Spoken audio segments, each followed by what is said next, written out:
ब्रह्माधारत्वमपि अस्य सुषुप्त्या नैव आधारादे भेदाभिप्रायेण उच्यते। यहाँ हो गया जो ब्रह्म आधार है जीवात्मा का सुषुप्ति काल में, ये जो कहा गया है वह भी आधा वास्तविक आधार आधे भाव। जैसे आप यहाँ बैठे हुए हैं, जमीन आपका आधार है, आप आधे ही हैं, भेद पूर्वक है ना, भेद निष्ठ होता है आधार आधे भाव। वैसा जीव और ब्रह्म के आधार आधे भाव भेद निष्ठ नहीं है। कथम तर्री, फिर किस प्रकार का है भाई? कहते तादात विप्रायेण। ये निष्कर्ष कैसे आपने निकाला? तादात में है, जैसे द्रव्य और गुण इत्यादि तादात में है, स्वतंत्र है, उपलब्ध, अत्यंत भिन्न होता तो अलग से उपलब्ध होना चाहिए, लेकिन केवल शुक्ल रूप नहीं मिलेगा, शुक्ल घट मिलेगा।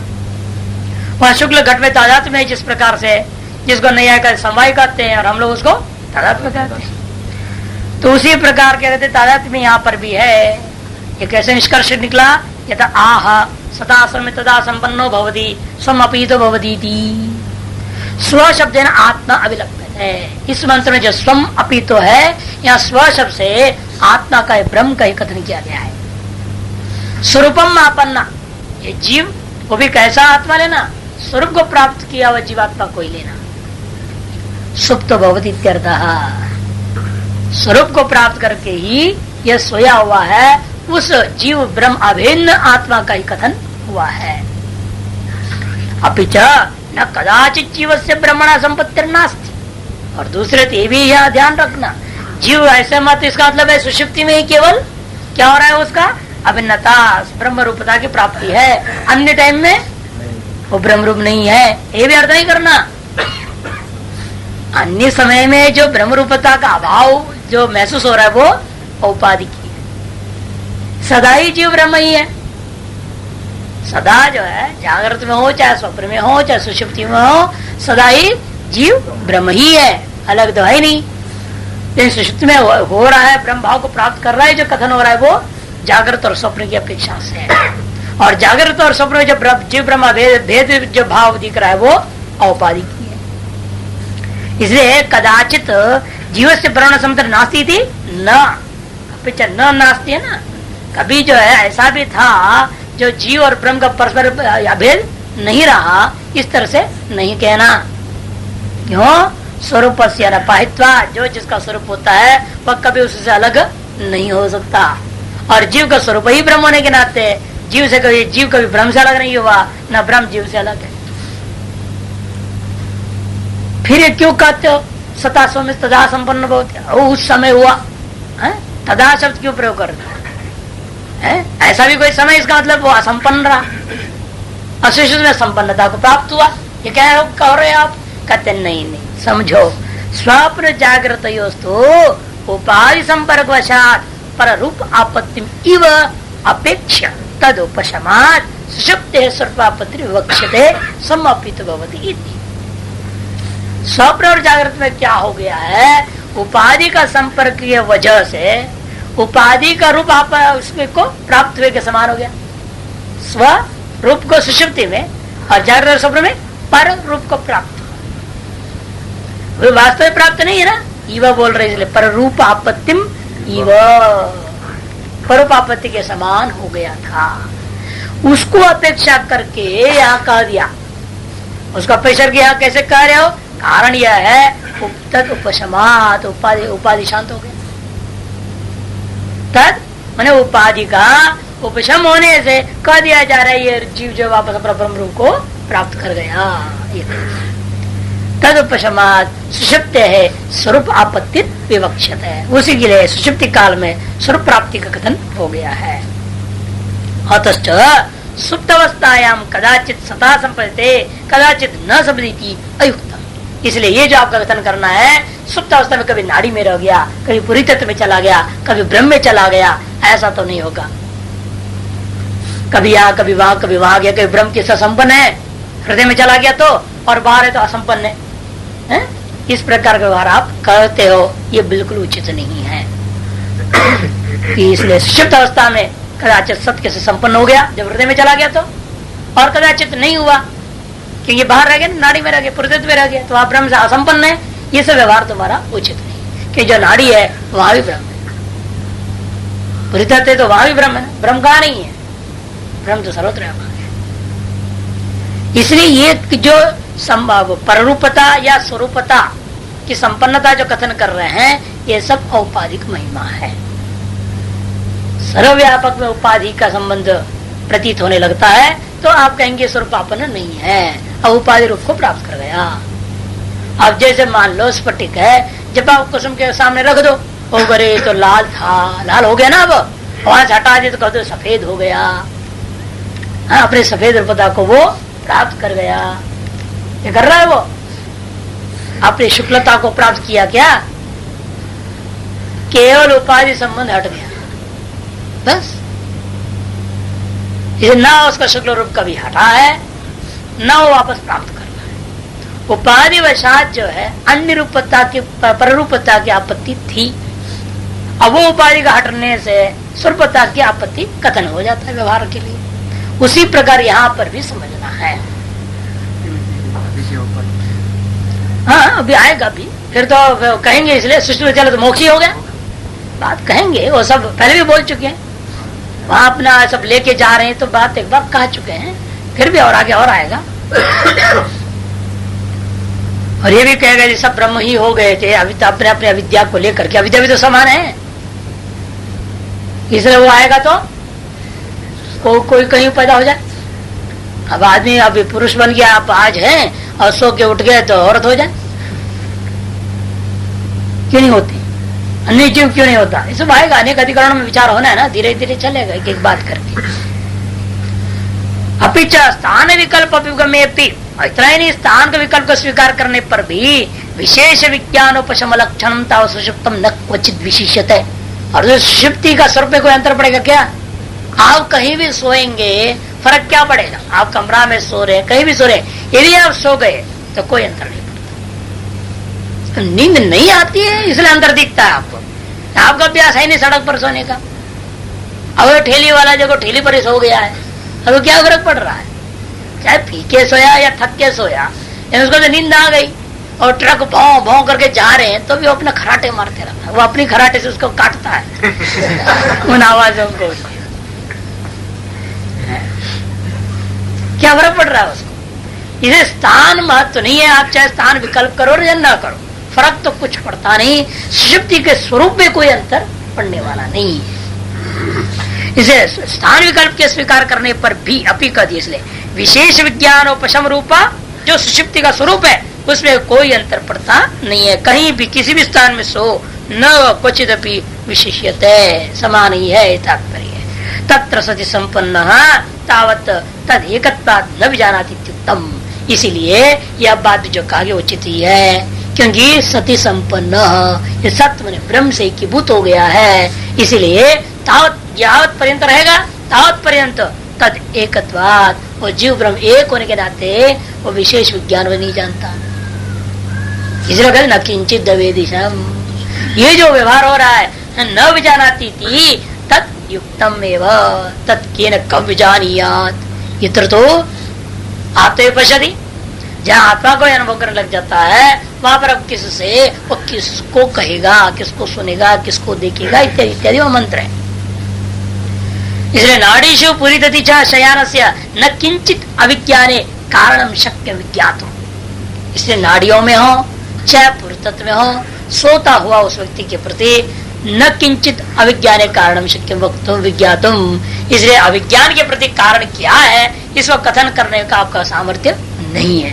इसलिए हमारे मत के हिसाब से चलो तो सर्वत्र जवाब मिल जाएगा, चाहे नाड़ी में सोया है चाहे नाली में सोया है, फर्क क्या पड़ता है ना? कहीं तो दारू पी के नाली में सो पड़ते हैं, इसलिए नाड़ी में सो रहा हो चाहे नाली में सो रहा हो उसे कोई फर्क पड़ने वाला तो है ही नहीं। स्थान कोई भी हो, इसलिए नाड़ीशु प्रतिज्ञ शयानस्य अविज्ञाने कारणम न किंचित शक्य विज्ञातुम। क्योंकि अविज्ञान में जो है ना कारण क्या है इस बात को आप जान नहीं सकेंगे। क्यों? जानना जो विज्ञान होता है वह तो भेद विषयत्वात्, यत्र अन्य दिवस्यात् तत्र अन्यो अन्य पश्येत् इत्यादि, और वहां अभेद हो रखा है, इसलिए वहां विज्ञान का प्रश्न ही नहीं है। और इसके अलावा आप कोई और कारण ढूंढने की कोशिश करो, हैं? हृदय में तो ब्रह्म के साथ एक हो गया और नाड़ी में सो रहा है तो वहां तो ब्रह्म के साथ एक नहीं है यदि कहोगे तो फिर आपको ढूंढना पड़ेगा कारण।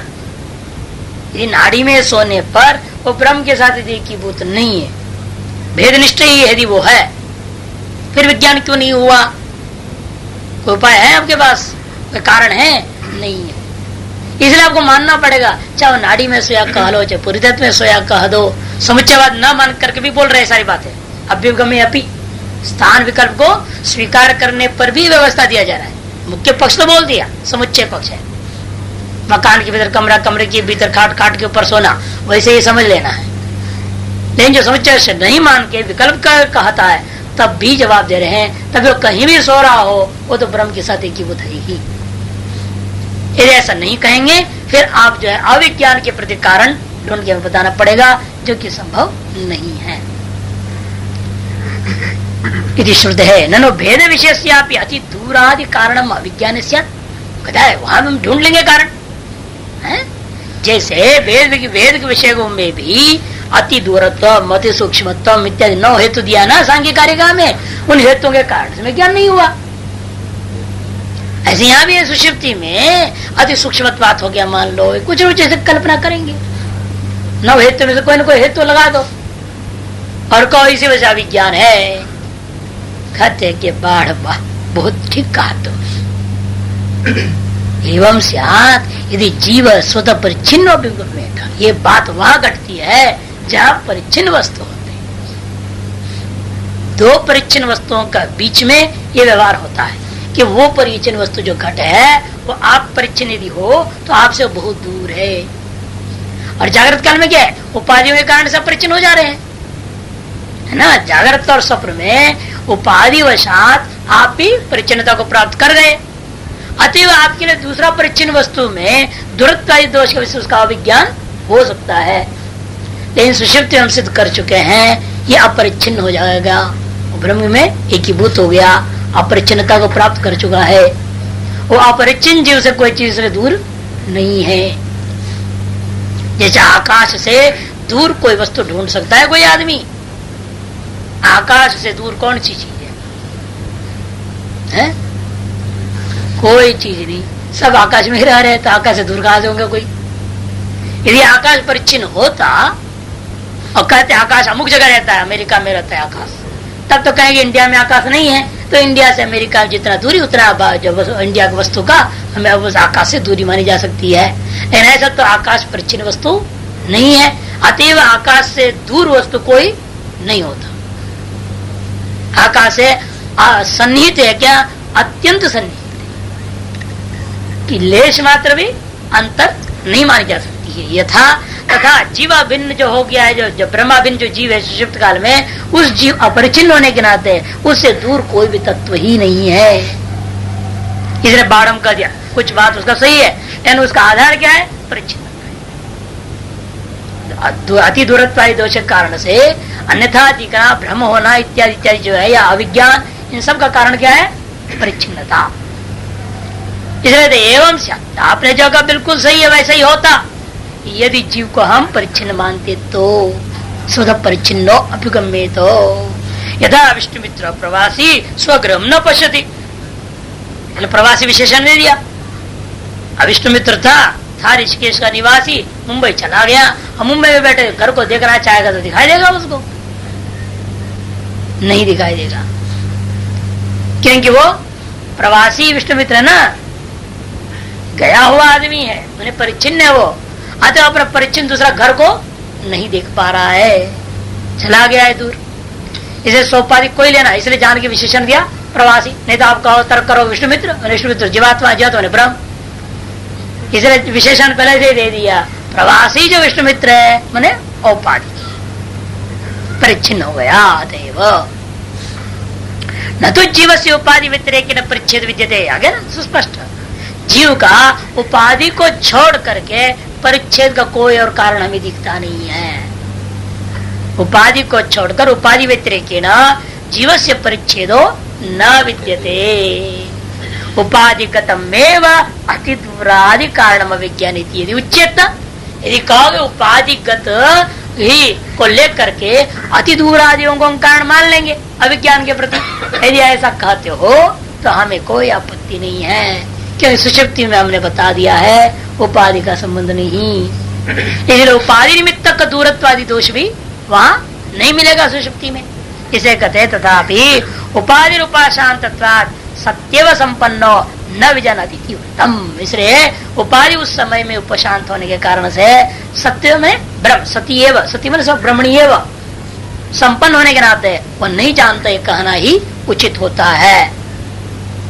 न च वयम यह तुल्यवत नाट्यादि समुच्चय प्रतिपादियामा।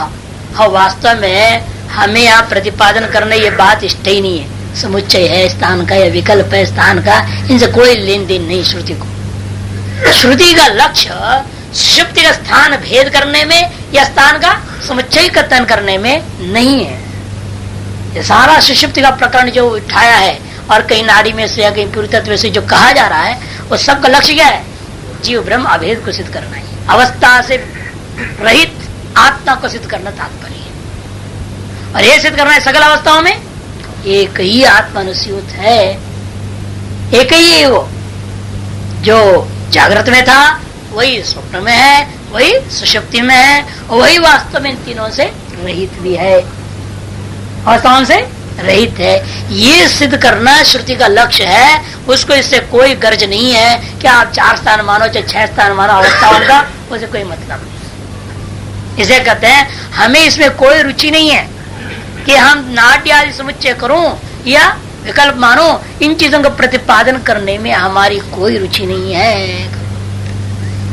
न वयम यह तुल्यवत नाट्य आदि समुच्चयम प्रतिपादयामः।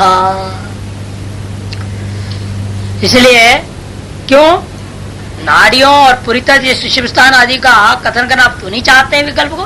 कारण यह है कि नहीं नाड्य सुषुप्ति स्थानम पुरीतत्व इत्यनेन विज्ञानेन किंचित प्रयोजन अस्ति।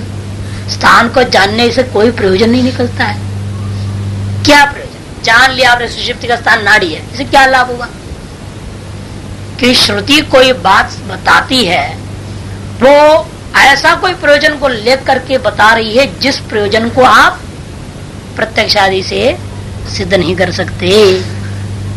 उस प्रयोजन को लक्ष्य में रख करके श्रुति बोलती है ना कोई भी बात को। प्रत्यक्षान्वित्या चेष्टोपायो न बुध्यते येनम विदन्ति वेदेन तस्माद् वेदस्य वेदता, है ना ये नियम। ये श्रुति जो बोलेगी कोई भी अक्षर उसका फालतू नहीं जा सकता। प्रत्यक्ष का अनुवाद भी करेगी, है जागृत स्वप्न का जो अनुवाद कर रही है, जो भी कर रही है श्रुति, उसका लक्ष्य कुछ न कुछ प्रयोजन है उसका। और यदि आप कहोगे हाँ श्रुति को स्थान बनाना ये लक्ष्य बताना लक्ष्य है, फिर उसका प्रयोजन बताना पड़ेगा आपको। किस प्रयोजन को लेकर के श्रुति स्थान को बता रही है? स्थान का विज्ञान से आपको क्या प्रयोजन सिद्ध होता है? मोक्ष सिद्ध होगा क्या? तो फिर क्यों प्रतिपादन करेगी श्रुति स्थान का? इसलिए श्रुति स्थान का प्रतिपादन करना इसकी इच्छा ही नहीं है। इसलिए क्या देखो नहीं नाट्या सुषुप्ति स्थानम पुरीतत्वा सुषुप्ति स्थानम हृदय व प्रसुप्ति स्थानम इत्यनेन विज्ञानेन अमुक सुषुप्ति का स्थान है। इस विज्ञान के द्वारा नहीं किंचित प्रयोजन अस्ति, कोई प्रयोजन सिद्ध नहीं होता। नहीं है तद विज्ञान प्रतिबद्धम किंच फलम श्रूयते है। और ये भी नहीं है ना ये इस विज्ञान जिसके पास नहीं है, जो स्थान को नहीं जानता उसको अमुक फल नहीं मिलेगा, ऐसा भी कहीं है? कहीं ये भी नहीं है। जानने का फल भी नहीं, न जानने पर समस्या कोई हो, ऐसा कोई दोष फल दे रहा हो, नरक मिलेगा तुमको जो सुषुप्ति स्थान को नहीं जाना, ऐसा है कहीं? जो सुषुप्ति स्थान को नहीं जान पाता वो आदमी नरक में चला जाएगा, ऐसा भी कहीं भी नहीं आया। इसे कहते नहीं एतत् विज्ञान प्रतिबद्धम किंचित फलम श्रूयते नाप्येतत् विज्ञानम फलवद कस्यचित् अंग उपदिश्यते।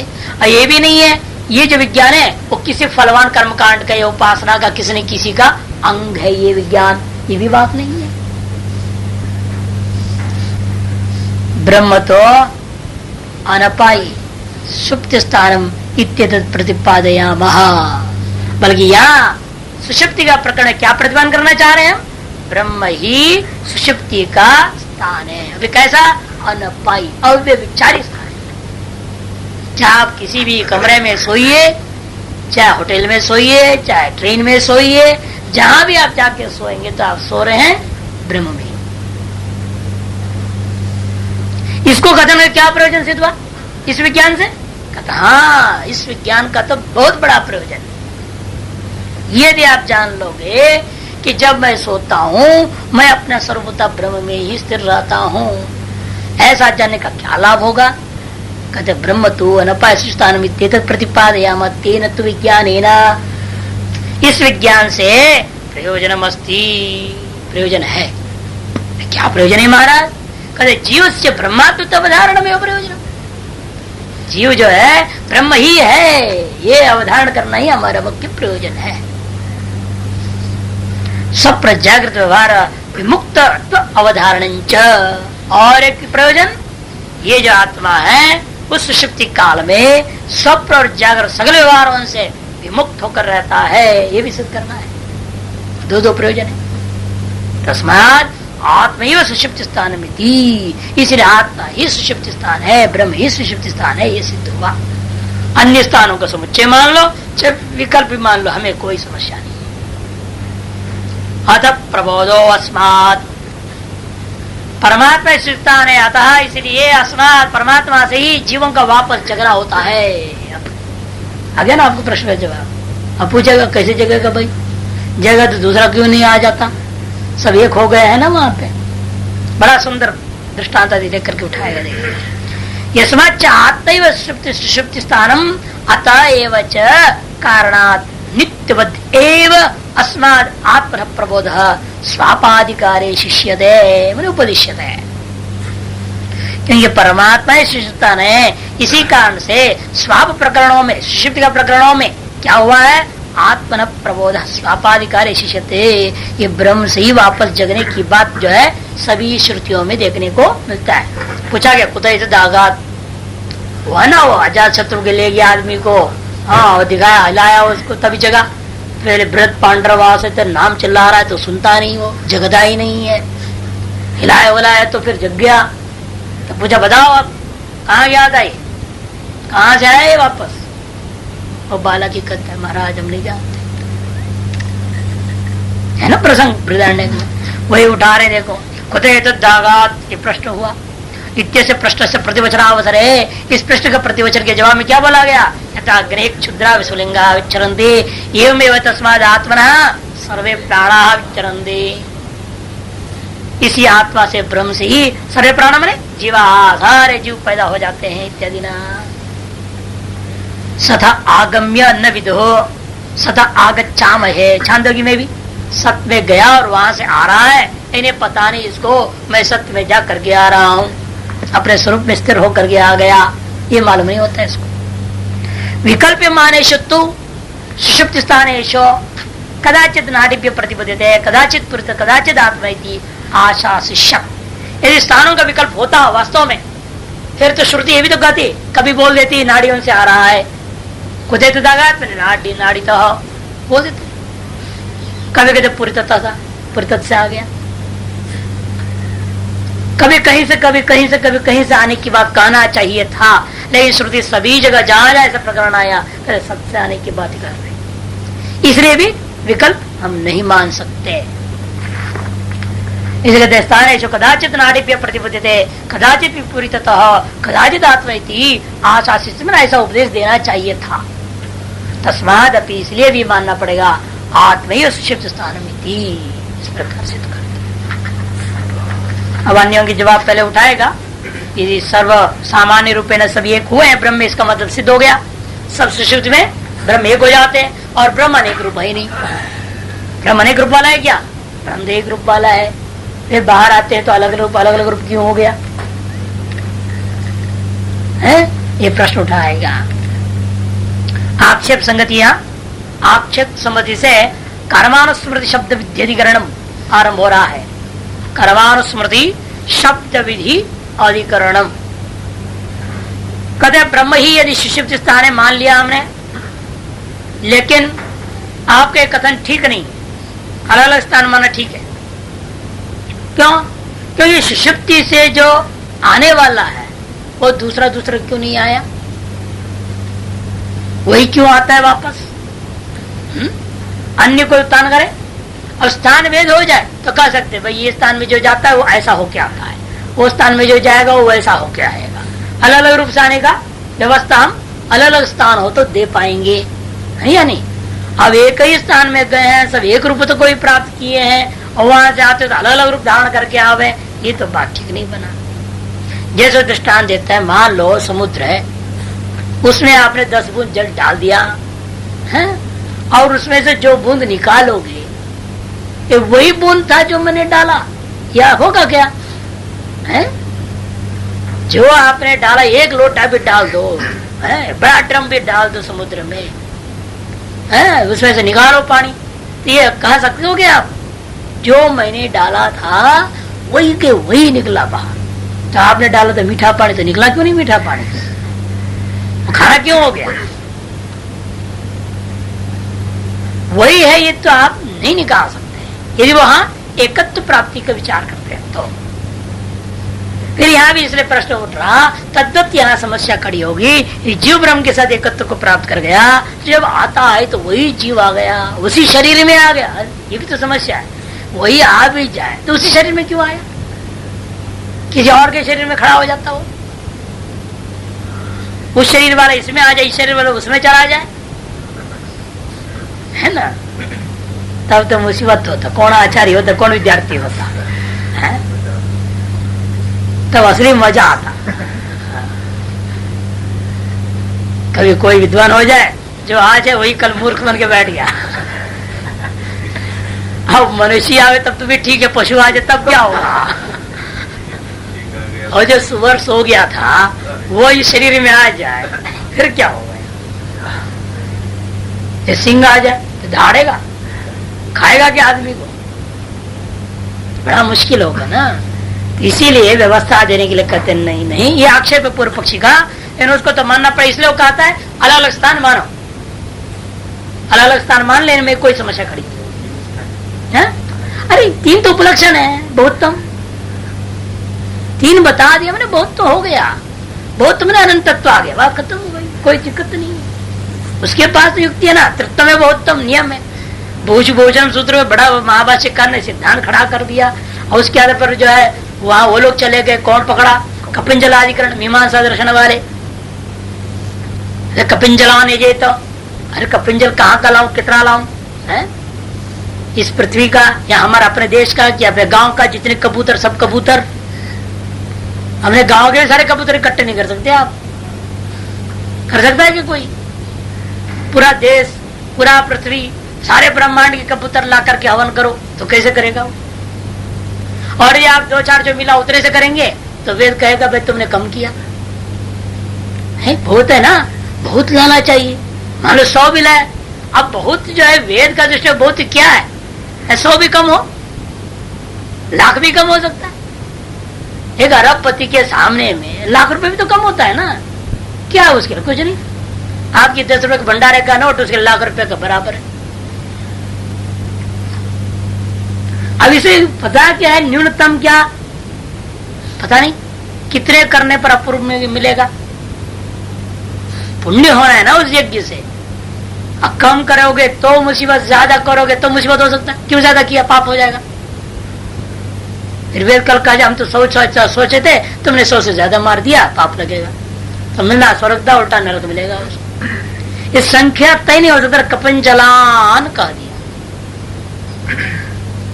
अब वहां पर तय विचार करके तृत्वमेव बोधम कारण से अनतिक्रमा प्रथमम वही नियम्येत कारण से अनतिक्रमा।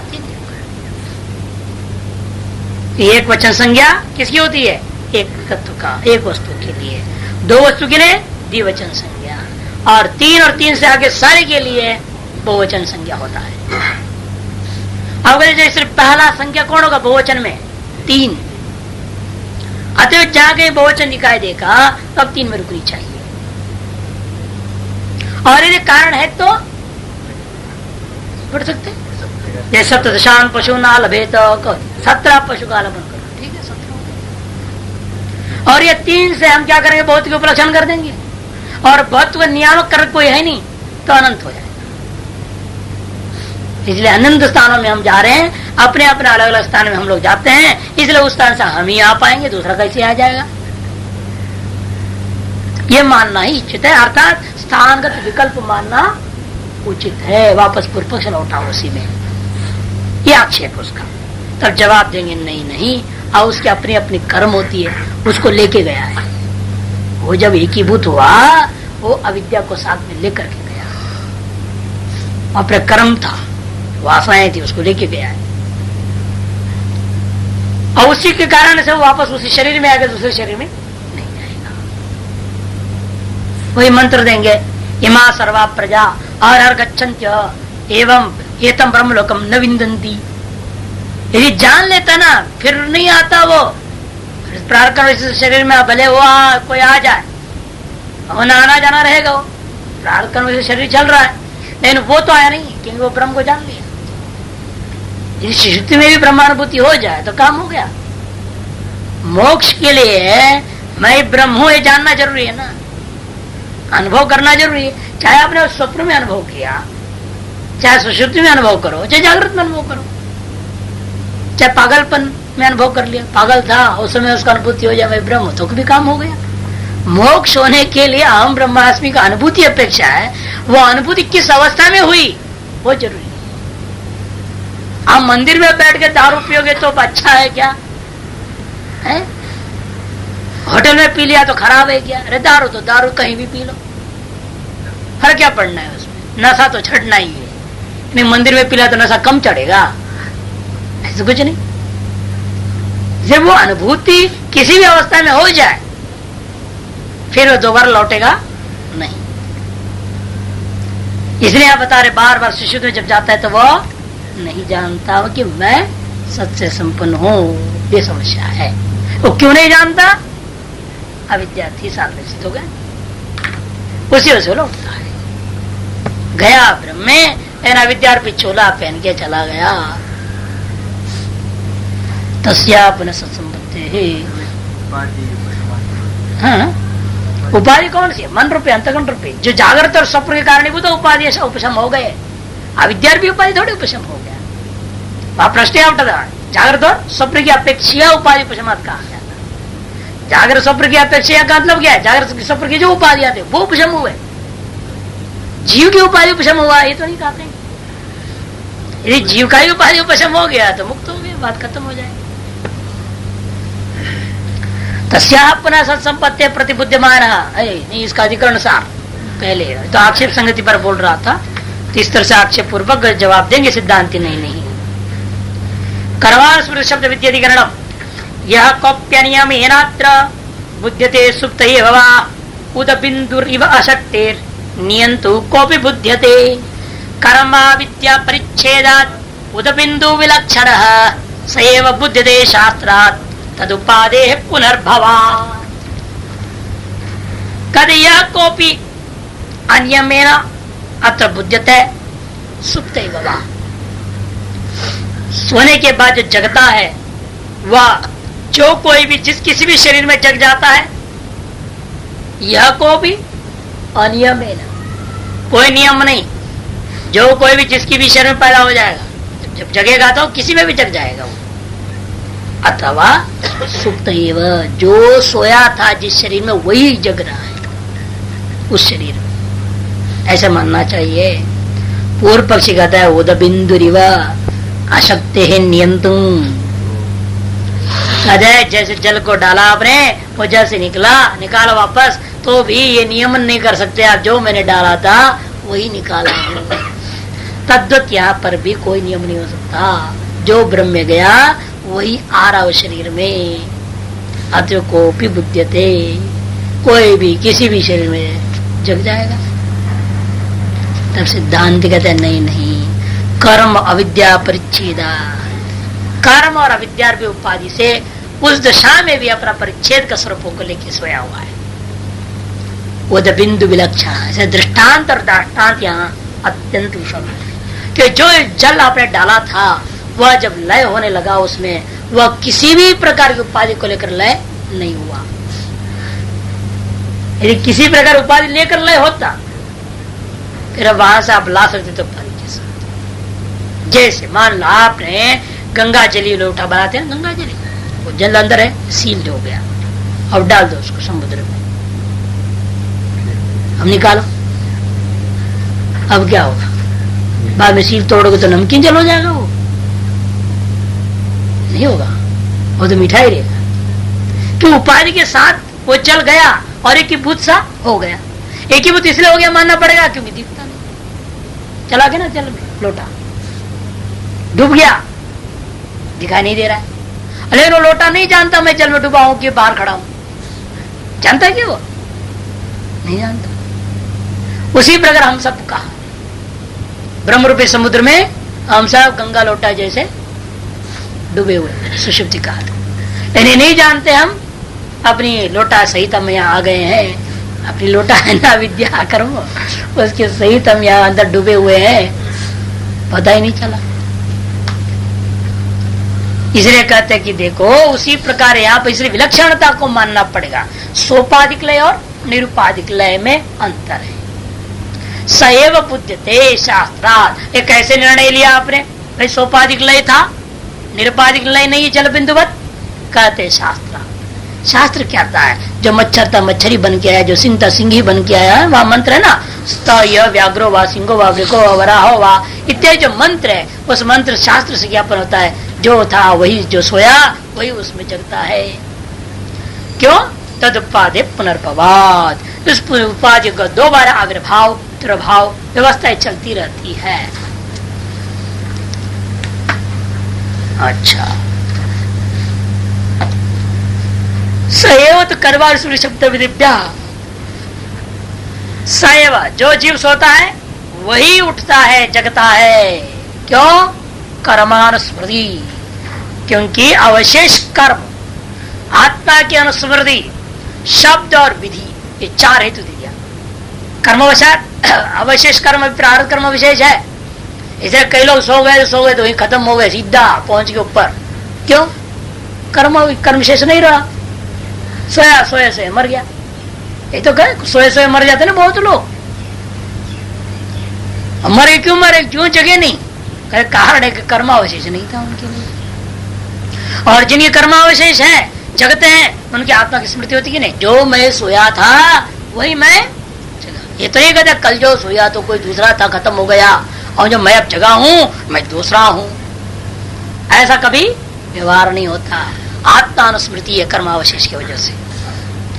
और शब्द श्रुति भी कह रही है, श्रुति भी कह रही है। और तीसरा चौथा है तो विधियां, विधि व्यर्थ नहीं होगा। यदि मान लो आपने आज कर्मकांड किया स्वर्ग के लिए, करने के बाद आप सो गए तो खत्म हो गए, और स्वर्ग कौन पाएगा? यदि आप नहीं आओगे, वापस नहीं आ पाएंगे, दोबारा नहीं करोगे, रोज रोज नित्य कर्म नहीं कर पाए, कोई भी आप करने वाला एक नहीं है ना। रोज सोया वो अलग हो गया, फिर दूसरा आ रहा वो अलग आ रहा है। यदि ऐसे होने लग जाए सारे कर्मकांड की विधियों की व्यवस्था चौपट हो जाए। विधि किस पर लागू हो रहा है? कृत विप्रनाश दोष, अकृत अभ्यागम, वो वापस स्थित हो जाता है। इन चार हेतुओं से मानना पड़ेगा आपको कि निश्चित रूपेण यह अविद्या उपाधि को लेकर के ही गया हुआ था। लेकिन वो इस तरह से गया, वो जिस प्रकार से जागृत और स्वप्न में रहता उससे विलक्षण तरीके से गया। अर्थात यादृशी उपाधियां यहाँ पर आपको स्थूल विज्ञान का कारण बन रहा है, स्थूल सूक्ष्म विज्ञान का कारण बनता है, तादृश उपाधि रहित होकर वहां गया। लेकिन उपाधि का अत्यंत अभाव नहीं है, वह है कुछ उपाधि है। और क्या उपाधि है? वह कर्म माननी पड़ेगी। कर्म ही मानना मुख्य तो वही है। और कर्म था इसे क्या प्रमाण? कि जगने के बाद अनुस्मृति, शास्त्र और विधियां, विधि व्यर्थता आदि दोष है। तस्याः पुनः सत्संपत्ते प्रतिबुद्धिमान किम यह सत्संपन्ना सेव प्रतिबुद्धता उत सवा न्योवा इति चिंत्यते। तस्याः सत्संपत्ते है, उस सुषुप्ति से प्रतिबुद्धिमान जगता हुआ जो व्यक्ति, किम क्या यह सत्संपन्ना सेव प्रतिबुद्धे, जो सच संपन्न सोया था वही जग रहा है। उत सवा अन्यवा, वो कभी वही आ सकता है, कभी कोई दूसरा भी आ सकता है, कोई नियम नहीं है। यदि चिंतित तत्र प्राप्त तावत, वहां इस संशय में क्या प्राप्त हुआ? पूर्व पक्ष कहते अनियम एवं अनियम प्राप्त है। कुतः? क्यों? यदा ये जलराशो कच्च जलबिंदु प्रक्षिप्यते जल राशि रेव सतता भवती, क्योंकि उसको सत संपत्ति की पहले व्याख्या कर रहा है। सत संपत्ति इसी प्रकार के यदि मानोगे तो अनियम होगा। किस प्रकार का? जैसे जल राशि है, उसमें जल बिंदु को आपने प्रक्षिप्त कर दिया, डाल दिया, तो वो क्या हो गया? जल राशि ही हो गया। पुनरुद्धरणे च सएव जल बिंदु भवती, पुनः जो है उठाओगे तो वही जल बिंदु है। ये ऐसा कहना दुस्संपादम, असंभव ही है। तद्वत, लेकिन असंपादम नहीं कहा, असंभवम नहीं कहा, दुस्संपाद। कि करने वाला कोई हो तो कर भी सकता है ना। जैसे हंस जो है जल और दूध को कर देता है, तद्वत कोई कर भी सका, इसलिए कहते दुस्संपाद। तत्व सुप्त परेण एकत्वम आपन्न संप्रसिद्धति, इसलिए यह सोया हुआ जो जीवात्मा है वो भी क्या हो गया? पर उस ब्रह्म के साथ में एकत्व को प्राप्त करके संप्रसन्न स्वरूप को प्राप्त है, यह आपने कहा है। न सएव पुनरुत्थातु मरति, इसे वही जग गया, यह कहना आप संभव नहीं है। तस्मात् इसे निष्कर्ष होता है सएव ईश्वरो वा अन्यो वा, कोई नियम नहीं, वही जग भी सकता है या ईश्वर आ गया उस शरीर में, अथवा कोई दूसरा आ जाए। सएव वही आया मानो, अथवा ईश्वरो वा अथवा अन्यो वा जीवा इत्यं प्राप्ते इदमाह सएव तो जीव सुप्तः स्वास्थ्यं गतः पुनरुत्तिष्ठति नान्यः। वही जीवात्मा सो करके जो अपने स्वरूप को प्राप्त किया था, स्व में आस्थित था, वह वापस लौट रहा है, कोई दूसरा नहीं। कस्मात् कर्मानुस्मृति शब्द विभज्य हेतु दर्शिष्यामि, आगे ना चार ही हेतु, एक नहीं है। इसे कहते विभाग पूर्वक एक हेतु की भी हम व्याख्या करेंगे। कर्म शेषानुष्ठान दर्शनात् तावत् सएव उत्थातुम रति नान्य। पहला हेतु, पहले हेतु कैसे कहते? कर्म शेष के अनुष्ठान दर्शन से, क्योंकि जो काम आपने कल किए थे अधूरा, आप जैसे आते हो यहाँ, पाठ कहां से शुरू कर दी? क्यों? जहां से कल छोड़े थे वहीं से शुरू कर रहे हैं ना, अवशेष क्यों कर रहे हैं आप? कर्मानुष्ठान शेष जो था उसको आप कर रहे हैं, इसका मतलब वही है जो कल आप पढ़े थे, जो जग कर आज पढ़ रहे हैं। यदि दूसरे होते तो आपको मालूम कैसे होता है? जैसे कल जो पाठ में नहीं आया वो क्या करेगा है? उसको मालूम है कहां से शुरू करना है, वो इधर उधर पूछेगा कहां से कहां तक हो गया था कल। जो कल आए थे और ये अभिमान करते कि मैं कल यहाँ तक पढ़ा था और उससे आगे मैं ये पढ़ूंगा, उसी से तो पूछेंगे। इसलिए कहते कि देखो ये जो कर्म शेष का जो अनुष्ठान करना है देखा जाता है, उसे ज्ञापन होता है कि इस व्यक्ति क्या कर्म शेष था और वो उसको पूरा कर वही आया है, दूसरा नहीं। तावत सहयोग तातुम मरति, इसलिए हम कहते हैं वही निश्चित रूप शरीर में जग गया है। तथा ही देखो समझाएंगे विस्तार रूप में। प्राग कर्म शेष के रूप में भी एक व्याख्या होगा और एक है कृत कर्म शेष की बात। जब पढ़ाई रूप आप कर्म कर रहे हैं, इसका विशेष बाकी है, खत्म हो जाए तो कल से कौन आएगा? आएगा कोई देखने? कोई नहीं आएगा, सब फरार। इसलिए कहते हैं ना कि उपाध्याय और वैद्य दो ऐसा बेफालतू दुनिया के अंदर पैदा होते हैं जिनको बाद में कोई पूछता ही नहीं है। वैद्य साहब दवाई लाते हैं, कोई थैंक्स देने गया कभी?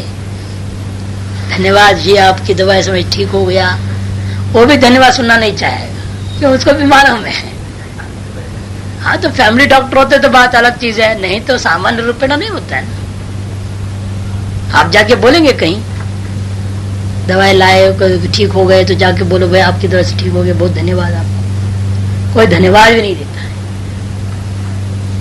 ऐसे दुर्भाग्यशाली है ना ये दोनों जीव, धन्यवाद भी नहीं होता उनका, बल्कि यदि खराब हो गया तो उल्टा गाली देंगे। अरे वो दवाई डॉक्टर बहुत खराब दिया, बहुत बेकार डॉक्टर है। और ठीक हो जाए तो कभी बोलेंगे नहीं बहुत बढ़िया डॉक्टर था। विचित्र दुनिया है। पूर्वेद्योर अनुष्ठित कर्मणो अपरेद्यो शेषम अनुतिष्ठन दृश्यते। पूर्व दिन में जो अनुष्ठान किया था कर्म, वह शेष कर्म को अगला दिन जग करके अनुष्ठान करता हो देखने को मिला। न चान्य न सामी कृत से कर्मणो अन्य शेष क्रियायाम प्रवर्तित मरती। दूसरे ने आधा करे, सामी में आधा अर्थ है ना, सामी अर्थ। दूसरे ने आधा किया था, उस कर्म को दूसरा आकर के जग करके शेष कर्म कांड को पूरा कर देवे, प्रवृत्त होवे उसके लिए, यह तो हो नहीं सकता। अति प्रसंगा तस्माद एक पूर्वेद्योश्च एकस्य कर्म न करते गम्यते। इसलिए पूर्व दिन के जो कर्म अगला दिन का जो कर्म को करने वाला, एक कर्म को करने वाला वह एक ही करता है मानना पड़ेगा। इतश्च सएव उत्तिष्ठति यत् कारणम अतीत्य अहम अधो अद्राक्षपति पूर्वानुपतस्य अनुस्मृति। अनुस्मृति दूसरा हेतु है ना, उसके इतश्च श्रेष्ठ कर रहे दूसरा हेतु को, इसलिए भी आपको मानना पड़ेगा वही जगता है। क्यों? क्योंकि यत् कारण, जिसलिए कि अतीते अहनी, तो पूर्व दिन में जो अनुभव किया था, हम अधो अद्राक्षमिति, मैंने कल इस वस्तु को देखा था। इस प्रकार से पूर्वानुभूत से पश्चात स्मरण अन्य सूत्ता निरूपित थे।